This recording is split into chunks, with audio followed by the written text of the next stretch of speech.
Damas y caballeros, muy buenos días, muy buenas tardes o muy buenas noches, según sea el caso. Les habla Guillermo Rodríguez en nombre del Centro Juan de Mariana de Venezuela para presentarles la conferencia ¿Cómo cuidamos la salud de la democracia en el siglo XXI? Conferencia de la doctora María Blanco. María es economista, doctora en Ciencias Económicas y Empresariales por la Universidad Complutense de Madrid.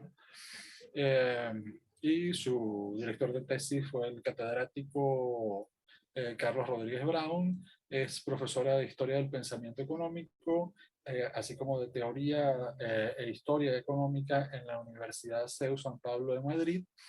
Ha sido miembro de diversos tanques de pensamiento, think tanks, aunque en la actualidad solamente es miembro de la Mont-Pelerin Society. Sus áreas de investigación comprenden la metodología de la economía, economía y literatura, el paradigma de la escuela austríaca de economía, la teoría hayekiana de los sistemas económicos, la escuela de la escuela de la elección pública. Ha escrito varios interesantes libros y muy populares libros divulgativos como Las tribus liberales, Afrodita desenmascarada, Hacienda somos todos, cariño, en coautoría con Carlos Rodríguez Brown y Luis Daniel Dávila, y su más reciente libro de cuyo tema va a tratar esta entrevista, que es Votasteis gestos y tenéis gestos, que a partir de este mes de septiembre se comienza a distribuir en España, Hispanoamérica y todo el mundo de habla hispana. Escribe semanalmente en la sección económica de El Español y es creadora de Ruido Blanco, un podcast sobre historia del pensamiento económico. Yo podría decir una larga lista que probablemente sería más larga que la conferencia que nos va a dar María sobre el background impresionante de María Blanco, pero creo que es simplemente dejarlos con ella para que la escuchen, va a ser mucho más que suficiente. Así que queda con ustedes la profesora María Blanco con la conferencia ¿Cómo cuidamos la salud de la democracia en el siglo XXI? Muchas gracias, Guillermo. Y por supuesto que lo primero de todo, agradecer al Centro Juan de Mariana de Venezuela por la invitación, por la amabilidad y felicitaciones por todo el trabajo que están haciendo, que es tan relevante. Y como suele ser tradicional en las conferencias por Zoom, voy a compartir pantalla. Voy a intentar compartir pantalla para compartirles mi presentación. Que alguien me tiene que avisar que está ahí. A ver. Ok. Asumo que se está viendo la presentación, así que, bueno, pues se está viendo. Muchas gracias, Guillermo. Pues es exactamente como decía el profesor, el tema de hoy es cómo cuidamos la salud de la democracia en el siglo XXI, ¿no? Porque, bueno, pues en principio muchos países, o por no decir casi todos los países occidentales, que nos consideramos occidentales, tenemos como ideal, como el sistema político ideal, la democracia, unos por unas razones, otros por otras razones.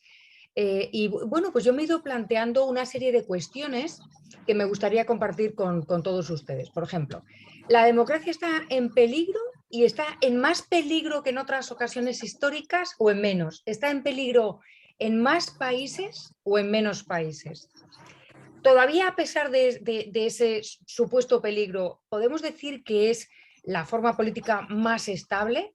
Y si eso es así, ¿es correcta la idea de exportar este modelo de gobierno a países que son ajenos a nuestra cultura? Pues, por ejemplo, Afganistán, donde hay un enorme problema durante todo este verano, hemos visto todos los problemas, pero no solo Afganistán, Irán, etcétera. Si es posible, o sea, si en el caso de pensar si es correcto exportar este modelo de gobierno, ya que es el mejor, ¿a quién beneficia? ¿Beneficia a los ciudadanos de estos países? Incluso si beneficia a los ciudadanos de estos países, ¿es factible hacerlo? ¿Es sencillo exportar este sistema de gobierno? Y todos los problemas que yo sé que a medida que voy exponiendo estas cuestiones, probablemente estoy dando por supuesto que sí, estamos respondiendo a todo que sí, pero todos sabemos que no, que realmente no es tan fácil exportar un modelo de lo que sea de un país a otro. Es difícil, por ejemplo, cuando se habla del sistema de pensiones, hablar de la llamada mochila austríaca o las medidas de política fiscal que se aplican en un país se puedan aplicar en otro, todo eso es muy complicado, pues ya imagínense la democracia, o sea, un sistema político entero, ¿no? que significa muchas cosas. Y yo creo que todos somos conscientes de que efectivamente hay ciertas nubes que se ciernen sobre nuestras cabezas, en unos países más y en otros menos, pero hay cierta preocupación por la salud de la democracia. ¿Qué razones están detrás de estos hechos y de estas preocupaciones? ¿Cuáles son las claves? Las claves económicas, pero no solo económicas, también las claves políticas y las claves sociales que explican el proceso de decadencia de la democracia.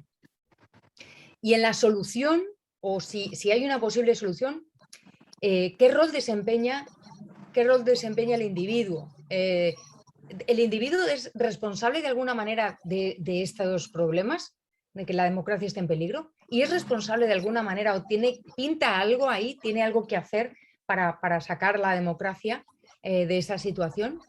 Y es diferente, incluso si respondemos que sí, que el individuo tiene algo que hacer, que quienes me conozcan ya saben que voy a decir que sí, porque soy individualista, metodológica. ¿Es distinto el rol del individuo en función de los distintos países y de su historia? Y finalmente, ¿se puede mirar al futuro con rigor? Es decir, sin montarnos en caballo blanco y pensar que viene el príncipe y salva a la princesa o que vamos a matar al dragón, como San Jorge. ¿Se puede mirar al futuro con rigor, pero con esperanza? Yo sé que pues, en el tiempo que me he propuesto molestarles a todos ustedes con mis reflexiones, no voy a contestar a todas las preguntas, y si contesto alguna, desde luego no va a ser con la seriedad que requiere el tema, pero no con la profundidad, porque son cuestiones muy, muy peliagudas, ¿no? Pero yo me conformo con que cuando acabe esta conferencia se queden pensando y lo conversen en sus familias, en sus grupos de amigos, en sus clases, con sus profesores o con sus colegas, ¿no? Entonces, la primera pregunta que me viene a la cabeza, que es como el punto de partida, ¿cuál es la democracia ideal? Hay muchos tipos de democracia, eso lo sabemos todos, pues sabemos que proviene de Grecia y que a lo largo de la historia de Occidente, por poner un punto de partida, se ha dado de diferentes maneras. ¿Cuál es la democracia ideal? ¿Qué democracia es la ideal? Mi contestación es muy simple. Ninguna. Ninguna democracia es la ideal. Porque tal y como lo veo yo, la democracia es un sistema político real, no ideal. Está aquí y ahora. Se materializa en unas elecciones, en una estructura de gobierno y en unas instituciones determinadas que funcionan mejor o peor, porque al ser un sistema real y no ideal, pues obviamente es fruto de la mente humana, somos imperfectos. Luego, la democracia, al no ser ideal, tiene que tener sus rozamientos y sus problemas, ¿no? Y es importante resaltar esto porque muchas veces a mí me comentan, es que la democracia no funciona, no es perfecta. Una cosa es que no sea perfecta y otra cosa es que no funcione. Puede tener problemas de funcionamiento, pero ser un buen sistema. Es decir, tenemos que plantearnos en primer lugar que la democracia no es como la medicina que te tomas cuando te duele la cabeza y ya se te fue y ya está. Eso no existe. No existe en economía, lo sabemos los economistas, pero es que en política tampoco existe. No existe en nuestro mundo limitado con nuestra mente limitada. Entonces, creo que es imprescindible comenzar por bajar del pedestal y bajar del Olimpo a la democracia y darnos cuenta de que la democracia no es un sistema ideal, sino que es un sistema real y por tanto tiene problemas, muchos problemas. Entonces vamos a hacer una lista de problemas. Por ejemplo, tiene problemas en la representación de minorías. Todo el mundo sabemos que, claro, gana la mayoría y los grupos minoritarios se quedan sin representación y sin voz. O, por ejemplo, pues el gobernante elegido resulta que es antidemócrata y su objetivo es arruinar la democracia, ¿no? Eso es una de las cosas que sabemos que puede pasar en democracia y es uno de los problemas, ¿no? El inside job, que desde dentro haya un intruso que salga elegido por diferentes razones, manipulación, bueno, algunas razones que vamos a ver, y que consiga intentar dinamitar la democracia desde dentro, desde dentro. La manipulación de las instituciones, es decir, desde lo alto, una vez que eres elegido, bueno, pues puedes dedicarte a intentar manipular a tu antojo las instituciones, pues por avidez de poder o porque quieres ganar más dinero que nadie. El poder es un buen aliciente en estos casos y suele ser, además suele estar asociado al dinero, ¿no? Y va de la mano de este siguiente problema, que es la corrupción. Ya no es manipular las instituciones, sino manipularlas para obtener un beneficio privado. Utilizar las instituciones públicas, utilizar las leyes, utilizar el cargo que te debería obligar a estar al servicio del ciudadano para tu propio beneficio. Y es uno de los problemas más grandes que tenemos, ¿no? Y va ligado también a este reparto de subsidios, de puestos, de cargos, lo que llamamos estómagos agradecidos, ¿no? Es decir, una vez que se ve que están todos relacionados, pues estás en el poder, puedes utilizar y manipular las instituciones de manera que puedas corromper esas instituciones, actuar en tu propio beneficio y para lograrlo vas repartiendo cargos, vas repartiendo dinero, vas llenando estómagos que te van a estar permanentemente agradecidos, ¿no? Y el problema peor es la suma de todos los anteriores. Eso es letal para la democracia. Y por desgracia suele ser así, suele suceder que todos estos problemas no se dan aisladamente, sino que se dan relacionados. Tampoco se dan en el mismo grado, es decir, no es eres corrupto o no eres corrupto, se puede hablar de diferentes grados de corrupción, alguna institución puede estar pervertida o todas pueden estar pervertidas, tal vez son solamente las capas más altas o todas las capas sociales están corrompidas. Se puede manipular un poquito las instituciones o se pueden manipular de manera obscena, con lo cual hay que darse cuenta que estos problemas aparecen relacionados y en diferentes grados, pero la suma de todos ellos es letal, es realmente mortal para la democracia tal y como lo entendemos. Pero no hay que desesperar porque también hay soluciones para estos problemas, ¿no? Por ejemplo, la representación de las minorías se puede suplir o se puede mejorar, se puede perfeccionar mediante una sociedad civil consciente y organizada en think tanks, como por ejemplo el Centro Juan de Mariana, o en asociaciones de consumidores o la Taxpayers Alliance, que intenta vigilar que no nos carguen demasiados impuestos, etcétera, ¿no? O por ejemplo en España el Senado tiene como objetivo que no solamente los partidos políticos victoriosos tengan representación, sino que las provincias, los territorios dentro de España tengan su representación y pueda escucharse su voz. O por ejemplo, para evitar que venga para evitar el inside job del que hablaba y que venga un antidemócrata a gobernarnos, pues se puede establecer una norma de normas, una metanorma que ha de ser necesariamente respetada e incluso jurada o prometida por todo el que se presente como candidato y por eso se juran los cargos, ¿no? Otra cosa es que la gente no tenga ética ni moral y decida saltarse el juramento, pero en principio ese juramento de defensa de la democracia o de respeto al sistema democrático es perentorio es necesario para ejercer como representante electo de los ciudadanos o representantes electos de los ciudadanos en el Parlamento, en el Congreso, en función de cómo esté organizada las instituciones del Estado en cada uno de los países, ¿no?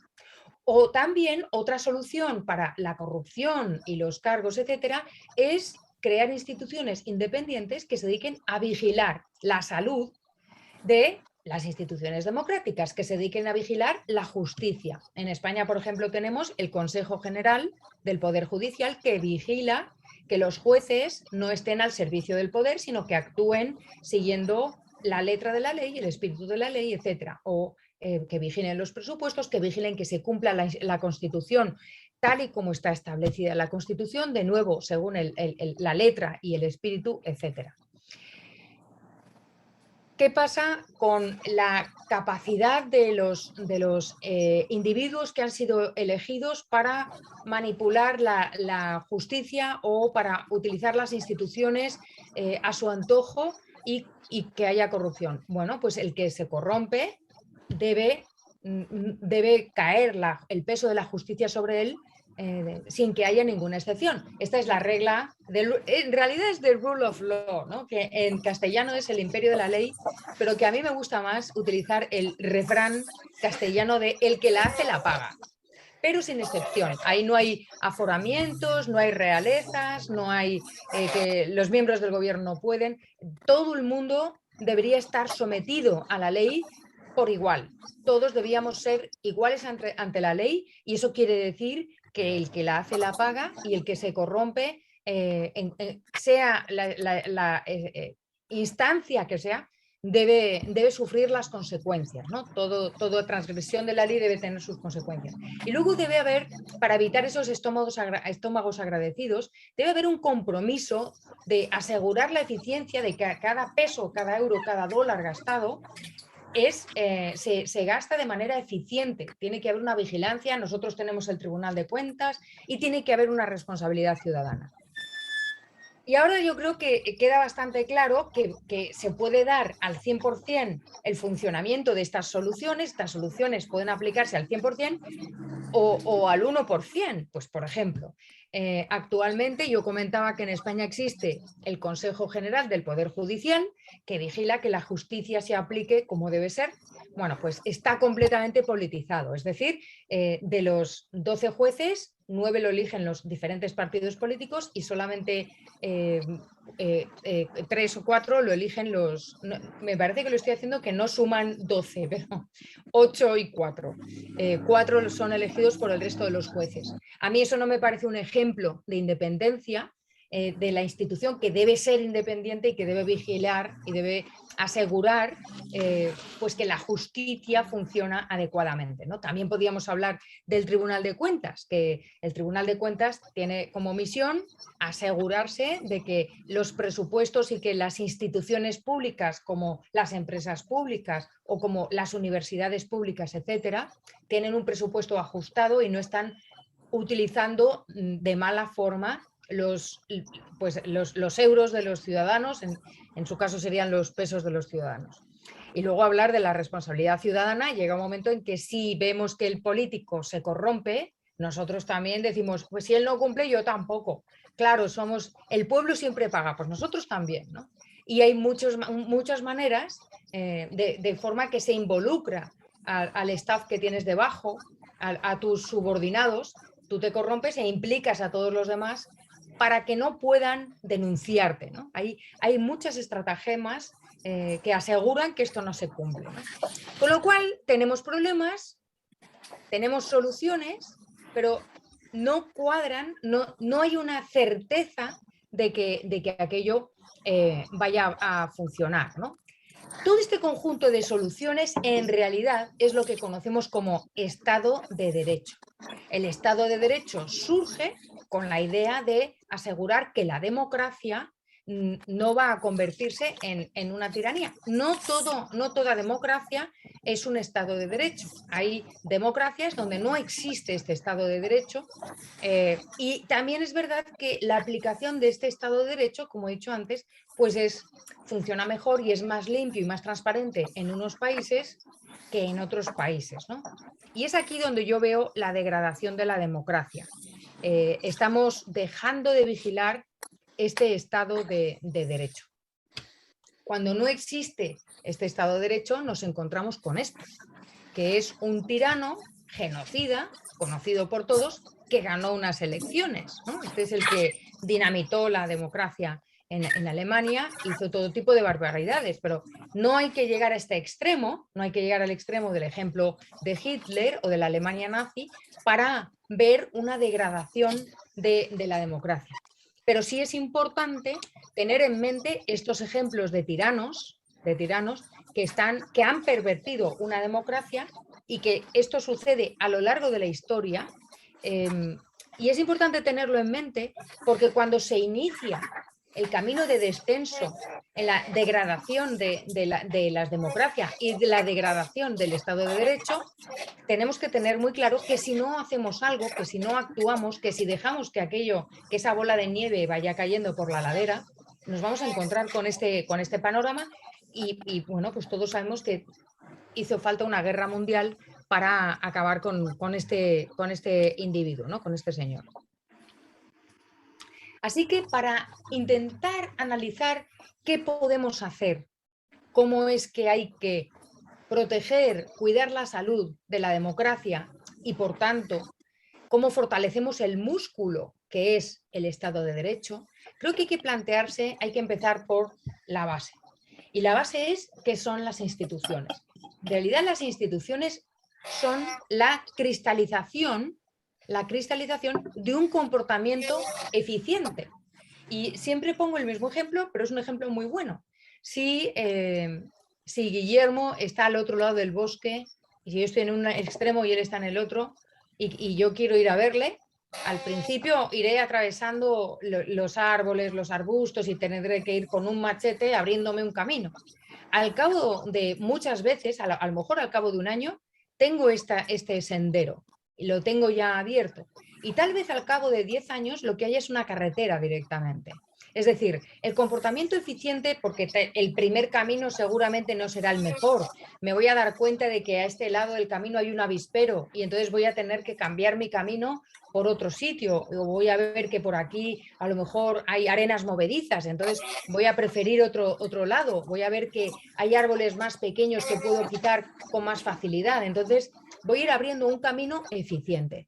Ese camino eficiente va a cristalizar en una carretera, en un sendero oficial, que ya todo el mundo va a poder utilizar, que es lo que yo he llamado cristalización del comportamiento eficiente.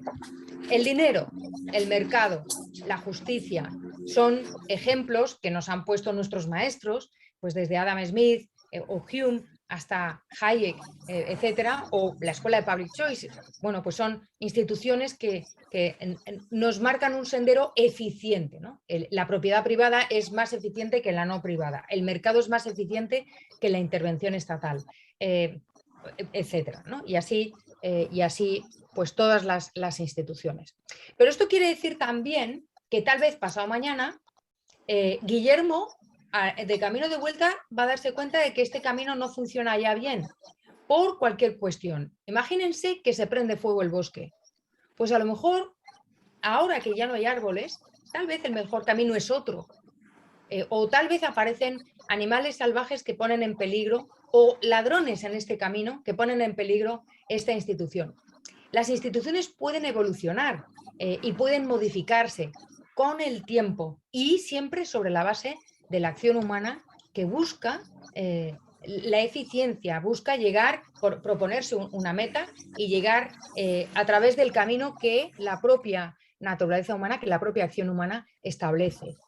Y como decían los economistas austríacos, esta acción humana incluye el error. Y ese es otro problema que tenemos, no solo los economistas, sino en general la sociedad. Pensamos que cuando se habla de acción humana eficiente es la perfección. no existe, insisto, no existe la perfección. En nuestro mundo y con nuestro cerebro limitado no existe. Con lo cual tenemos que asumir que ese comportamiento, esa acción humana que evoluciona y cristaliza en instituciones, pues puede estar equivocado, puede funcionar hoy y no mañana, puede funcionar aquí pero no en otro sitio, no en todos los ambientes el tipo de camino que se abre es el mismo, con lo cual hay que tener en cuenta que las instituciones no es como si te ponen un sello de calidad y ya está. No, tú tienes que ir vigilando que sigue siendo eficiente, que es el mejor camino, que sigue funcionando y que sirve para aquello que nos planteamos, ¿no? Que era como para comunicar nuestras dos casas. Una vez que vemos cuál es la base de las instituciones, me gustaría reflexionar sobre cuáles son sus principios esenciales de funcionamiento. Una vez que tenemos claro qué es la cristalización de la acción humana, pues los principios esenciales del funcionamiento de las instituciones no pueden ser otros que los principios esenciales de la acción humana. Es decir, por eso he puesto, esto es un flujo fractal, es una geometría fractal que representa un flujo, ¿no?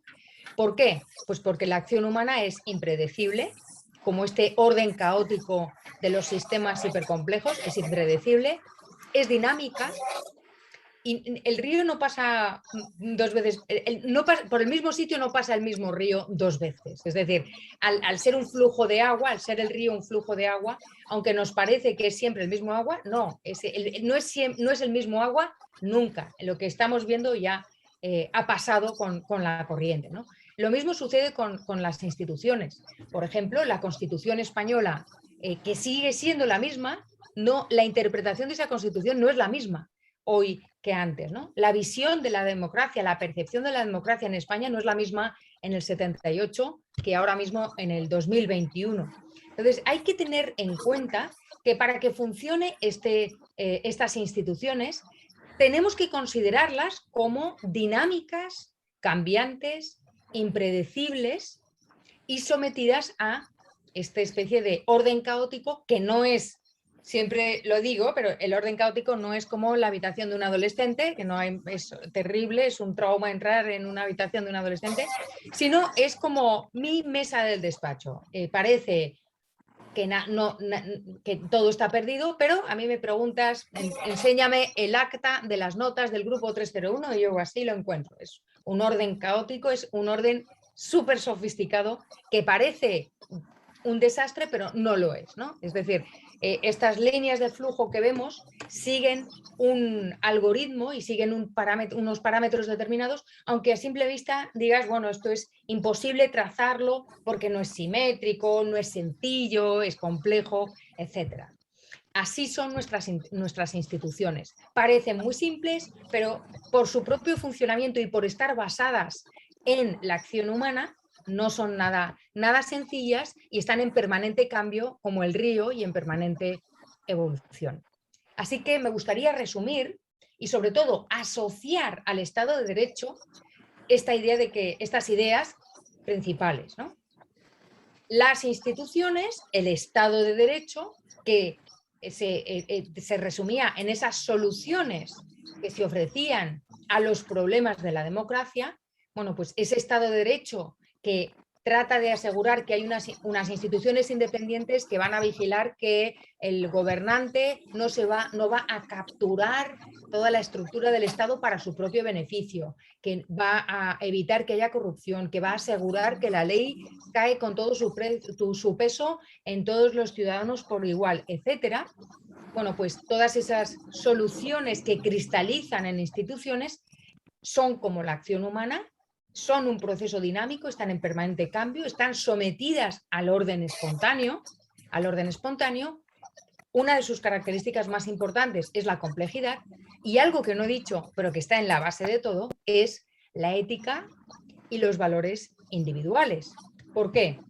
Porque si el gobernante tiene una ética y unos valores individuales, o si la sociedad tiene una ética y unos valores individuales y es consciente, si cada uno de nosotros somos conscientes de ellos, vamos a votar en función de esa ética y esos valores individuales.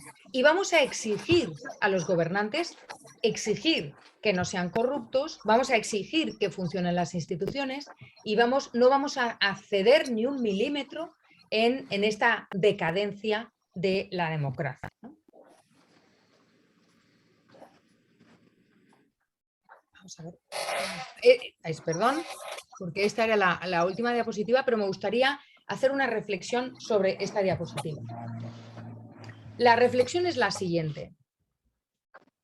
¿Y qué ha pasado? ¿Qué ha sucedido para que un país con una democracia como España, que logró la transición desde una dictadura hasta una democracia y con una constitución, y nominalmente tenemos todas las instituciones, si hiciera falta una lista, como hemos visto en esa lista de soluciones, de aquí, de esta lista de soluciones, ¿cuáles son las instituciones necesarias? El Tribunal Constitucional, Tribunal de Cuentas, el Consejo General del Poder Judicial, una ley que diga en la Constitución que la ley sirve para todos, igualdad ante la ley.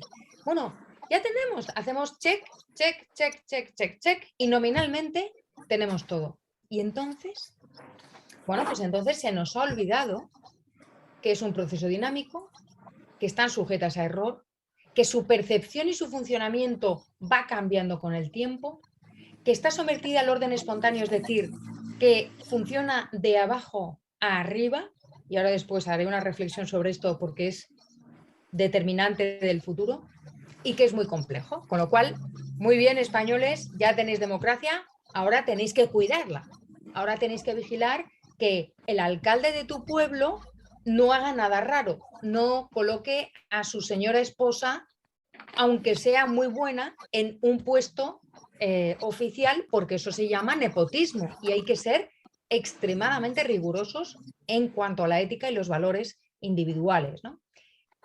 ¿Qué quiere decir que España esté ahora mismo en un proceso de degradación de la democracia? Pero podríamos hablar de Francia, podríamos hablar, por supuesto, de Venezuela, Argentina, o sea, pero es que hay muchos países que están en diferente puesto, en diferente posición, en este camino de desafortunadamente decadencia de la democracia. Lo que sucede es que nos fallan nuestros valores. Hemos delegado tanto a los gobernantes que cuiden de lo más fundamental, como es nuestros niños, por ejemplo, nuestros niños que son el futuro. Nosotros no decidimos nada más que en casa, que eso es una menor parte del tiempo de su día, la mayor parte del tiempo están dormidos o en el colegio. Y en el colegio el gobierno decide qué se les enseña, en qué idioma, qué historia de España o de Europa se les enseña, qué percepción tienen que tener del sexo, de las relaciones entre las personas, de los personajes del pasado, etc. Entonces, hemos delegado tanto que se nos ha olvidado que la ética y los valores individuales no es algo que uno apunta en un papel y lo guarda en la agenda. Eso no sirve para nada. Hay que defenderlos día a día y se defienden con el ejemplo. Y si tú no denuncias un comportamiento no ejemplar, ya no digo ilegal, sino no ejemplar de un político, estás colaborando, estás siendo cómplice en un grado pequeñito, pero en un poquito, de la decadencia de la democracia y de la decadencia del Estado de Derecho. Y aquí quiero subrayar esta diferencia entre lo que es ético o lo que es, y lo que es legal. Hay comportamientos que no están bien, que no son bonitos, que son feos, que no se deben admitir porque no son éticos, pero son legales. Y es otra perversión de nuestras sociedades occidentales, el pensar que como hay tanta legislación, que no es lo mismo que ley, como ya nos dijo Hayek, ley y legislación son cosas diferentes, o derecho y legislación son cosas diferentes. Como hay tanta legislación, pensamos que todo lo que no esté prohibido está permitido. Y eso no es así. Predicar con el ejemplo significa exigir un comportamiento ejemplar, aunque sea legal. Es decir, no necesariamente hay que denunciar lo ilegal, sino también lo que no es ejemplar, ¿no? Y no lo hemos sabido exigir adecuadamente. Y quería resaltar, para terminar, el tema de, porque no sé exactamente, pero debo llevar ya muchísimo tiempo, el tema del orden espontáneo. El tema del orden espontáneo quiere decir que al ser instituciones hipercomplejas, no vale sentarse un comité de sabios a decidir cómo debe ser la institución, sino que tiene que evolucionar de abajo hacia arriba. De ahí que los bancos centrales que dictaminan cuál tiene que ser el tipo de interés están pervirtiendo el funcionamiento adecuado o fluido del equilibrio monetario, de las monedas y el flujo de monedas en los mercados financieros, ¿no? Eso en economía se entiende muy bien. En el momento en que hay un gobierno o un comité de sabios que decide cuáles son los precios dignos del alquiler, se desbarata todo el mercado inmobiliario y tenemos unos precios mucho más altos. En el momento en que hay una autoridad que decide cuál es el salario digno, entre comillas, y establece un salario que no es adecuado o que no es el salario de mercado, entonces aumenta muchísimo el desempleo y en España lo sabemos muy bien, porque cada vez que nos suben el salario mínimo, pues sabemos que va a tener una repercusión, a menos que intentes contrarrestar con otro tipo de medidas que no hace sino aumentar el enjambre de legislación y de complejidad y sobre todo de rigidez de nuestro mercado laboral. Si esto lo trasladas a la política y si lo trasladas al Estado de Derecho, nos damos cuenta de que muchas veces los liberales en general del siglo XXI caemos en la tentación de decir ¿cómo tiene que ser el Estado de Derecho? Limpio, pero no sabemos más. Es decir, no nos podemos sentir tentados nos vamos a reunir, Guillermo y yo nos vamos a reunir y vamos a decir, vamos a diseñar el Estado de Derecho ideal. No, eso no funciona así, funciona de abajo arriba. Es decir, lo primero es crear en la sociedad, crear en los individuos que componen nuestra sociedad, conciencia, la conciencia de la necesidad de defender los valores y la ética individual, para que de esta manera los ciudadanos exijamos a nuestros políticos, a los más inmediatos, a nuestros concejales, a nuestros alcaldes, a nuestros diputados, a los miembros de los partidos políticos, a los profesores de la universidad, a los médicos y las enfermeras, que funcionen con ética y con valores. Solamente así, digamos que esa exigencia y esa masa crítica subirá, irá ascendiendo y se irán limpiando, por decirlo de alguna manera, las instituciones, como cuando limpias una herida que pones debajo del chorro de agua para que aquello se vaya limpiando, primero las capas más superficiales, que son las de abajo, y luego las capas más profundas, ¿no? De esta manera es la única forma que se podría afianzar el Estado de Derecho. Y yo sé que esto, de alguna manera, genera muchísima ansiedad, porque nos deja un poco como a los pies de los caballos, como, y entonces no hay nada que hacer, no podemos hacer nada más que predicar con el ejemplo. Bueno, pues sí podemos hacer. Podemos ser conscientes, que es nuestro mayor poder, la consciencia, ser conscientes de la complejidad en la que estamos inmersos, ir con lupa y vigilar la salud del Estado de Derecho y, por tanto, la salud también de nuestras democracias. Si no está sucediendo,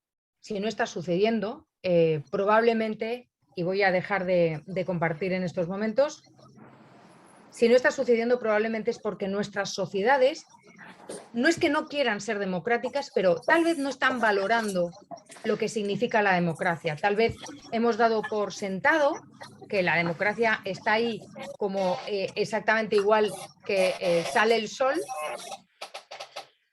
por las mañanas, nuestra democracia va a estar ahí siempre. Va a estar ahí siempre. Y no terminamos de entender que es regresiva y que la historia puede retroceder. No necesariamente vamos a ir a mejor, podemos ir a peor. Por eso mi hincapié y mi énfasis en predicar con el ejemplo cada uno de nosotros y estar bien atentos con la lupa y darnos cuenta de qué Estado de Derecho queremos y qué tipo de democracia queremos. Muchas gracias por su atención. Muchísimas gracias a ti, María. Ha sido una conferencia realmente extraordinaria, tal y como esperábamos. No vamos a tener en esta conferencia, por razones técnicas, sesión de preguntas y respuestas, lo cual es una pena. Pero sí, bueno, es muy importante recordarles que también este mes tenemos eh, una entrevista con María Blanco en el programa La Entrevista Libre del Centro Juan de Mariana, en donde hablaremos, bueno, de estos temas y de muchos otros, particularmente de su nuevo libro, Votasteis gestos si tenéis gestos. Y bueno, nuevamente agradeciéndole a María por su extraordinaria conferencia y a ustedes por estar aquí. Me despido, tal y como inicié, deseándoles muy buenos días, muy buenas tardes o muy buenas noches, según sea el caso.